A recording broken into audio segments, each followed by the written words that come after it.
Hello and welcome to another edition of Workforce Watercooler. I'm Leslie and joining me is Brian. We work for the South Central Workforce Development Board, and today's edition of Watercooler is all about the subject of help.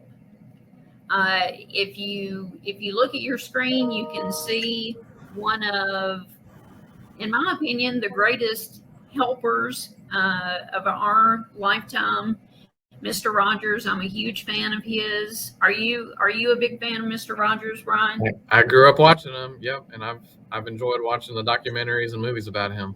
Oh yes, the documentary especially. I went to see it with two of my three kids, my two daughters.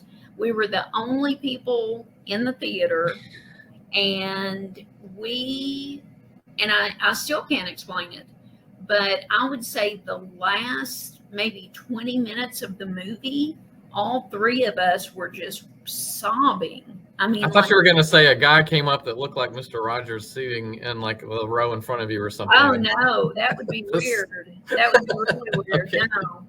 No, we were just sobbing, and then the movie ended, and we could not stop crying. I mean, Hmm. we could not stop crying, and I just hugged my daughters, and I don't know. I mean, it was just this moment, and I will never forget that. I don't know. I can't explain what it was, but it was just we all three were very emotional in that movie, and I think the concept of being someone whose life's mission is to help others is a very powerful concept, Hmm. very touching. So I'm gonna move Mr. Rogers off just so there we go. All right. Um, so in with the topic of help, we've all needed it at different times in our life. If you were to describe the feeling of, hey, I need help and I don't know where to go, what does that feel like? Helpless. Yeah. I mean, there can be pride because you don't know that you should be raising your hand and asking around or letting somebody maybe, trust the information that you have or the need that you have. You're sort of exposing yourself in a way to, you're being very vulnerable. But when you can't fix something on your own, it's hard. I don't even like calling repair people, right? Because I want to be able to fix it on my own. But then when pipe is messed up or you got some big leak and you just have to go, okay, it's outside of me. I need somebody. I need them fast. And then you have to trust that the people on the other side can truly help you and not take advantage of you. Right, So right. it's tough to be vulnerable like that. I remember when I was probably in junior high, um, and I don't remember what prompted this drive, but my dad said, we need to run to town or we need to do whatever. And I'm guessing I had been asking for something for, like, I need the new jacket that all my friends have, or I need this. And I remember distinctly where we were in Cave City, and we had been driving a little bit. I knew something was up, and he said, I haven't had a job in 3 weeks. Mm, I have been, when you all think I'm going to work, I am going out looking for a job. wow. And I remember just being, crestfallen because my dad, who I looked up to so much, he felt like he couldn't share that. It was a big pride kind of thing. Oh yeah. And then I felt horrible for whatever it was that I wanted. And he ended up finding employment not long after that. But just the idea that you need help and you don't know where to go. Yep. That's probably one of the things that really impacts me the most It's everything that you described with the feeling of helplessness and pride, but the not knowing where to go or not knowing who to reach out to, that's the thing that really, gets you at its core. Yeah. Um, when my father was so sick recently, um, that was a huge thing with who do I reach out to? Who do I get help? How do Mhm. I get a hospital bed put into my house? And that, we contacted hospice and they were wonderful. And that was just a huge sort of a sigh of relief. Yeah. And that is something that I think as a workforce board, people don't understand that we are a resource, Mhm. especially in those times when you feel the most vulnerable. Right. Absolutely. I would say the same. I have been here. It's been almost a year. It's been 10 months now, in the position. And it was immediately something that opened my eyes, even being familiar with the organization and people like you, Leslie, that worked here, just how much individual care and assistance people could get by getting connected, not just to our board, but pointed in a direction. And how invested we were in doing that. Because it sounds like when you say you help job seekers and you help businesses, it sounds like you're pretty tied up to just doing things at like our state level entities that oversee us and give us funding for, that we're stewards of, that we have to enroll people in certain programs or have them use certain products. And we're not going to leave it at that. We certainly open it up to the whole world of resources and support that people can get, knowing that employment is one of those things that just stabilizes a lot of things in somebody's life. So obviously, we get to work with on the employment side and good employers. I mean, we get to know how people can get connected to some solidarity and some consistency and some stable footing, um, and really maybe even outside of bad situations into better situations. So some people don't know about training opportunities that they can do. Some people don't know about just good employers or somebody that's going to recognize their talents or overlook maybe past mistakes, in order for them to have good opportunities and good income. So it's been great, and I know we're going to talk about tools we have to better help people with that. But yeah, we would be asking people to use us so we can use the community resources better. Right. And it's not just us. And you said this. It's not just us. If we can't provide a resource to individuals, we are able to connect them. Mhm. So we are a service provider, and we are also a tool to use in that we can connect people to other resources. And one of those resources that we want to inform people about is the resource known as CARES, Mhm. KARES, and that stands for Kentucky Area Resource.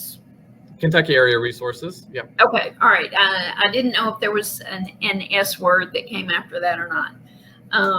But we are just getting started with with this service, Mhm. and the thing that I like about it is that you can go to the website, specify the county in which you live, and we're just getting started. There are a few counties on there now, and more are signing on, as we speak. Yeah. But if you're looking for help with childcare, you can search and immediately connect with those child care resources. And I Right. mean, that's huge. I know that's a huge barrier to employment. It is, and I think what I like the most about CARES is that it connects you to our staff. So yeah, you can browse and you can see things and make phone calls on your own, and have things populate by the category that you're looking for. Google can do sometimes the same thing. What makes CARES extra special is that you do get somebody that's like a personal attendant that will follow up with you. So there's a way you can register and actually request assistance. And we've been very successful in helping people get actually jobs through this portal, Mhm. because it's beyond just knowing providers and resources in your community. We know there's people that always need more help and assistance with that, and we will certainly entertain, phone calls and follow up with people that maybe need to know more about a resource. But what we really want to do is be able to get to know that person and walk them personally through barriers that they may have or issues that they're having. If they said, nope, I already went there, they don't help you, or no, I already went there, they said they Mhm. can't help me because of this or that or whatever. We're not going to just say, sorry. We're going to keep Mhm. hunting for you, or we're going to find the neighbor program that can do something if there's not one in your neighborhood or your community. So yeah, that connection piece, again, you're making yourself vulnerable if you kind of disclose a need. But a lot of people, gosh, I've been in a situation where I had precarious employment, and I didn't know how long I was going to be employed or when my job was going to end, what the next job was going to be there around the corner. That is just a terrible purgatory to be in and to live through, because things seem secure, but you just never know when it's going to turn and you're going to be upside down. So I wish, yeah, there were resources like this to get personal assistance. And there's so many in our workforce partners and programs that we work with, but CARES is sort of the front door online that you can go through, and somebody will respond and be your guide. Right. And that is an excellent point, because part of the step toward saying, "Hey, I need assistance with this or that," is having not only a connection to the resource, but having support. Mm-hmm. And let's say you connect, you say, I have a need on the cares portal. You are connected with an individual who helps walk you through the steps. If the first resource doesn't work out for whatever reason, you are connected to a person who will then say, okay, let's try this. Right. And it goes back to that quote, and I'm going to pull it up one more time just because it's awesome. Mr. Rogers is awesome. When things are scary, look for the helpers. And what we're doing through CARES is connecting individuals with helpers.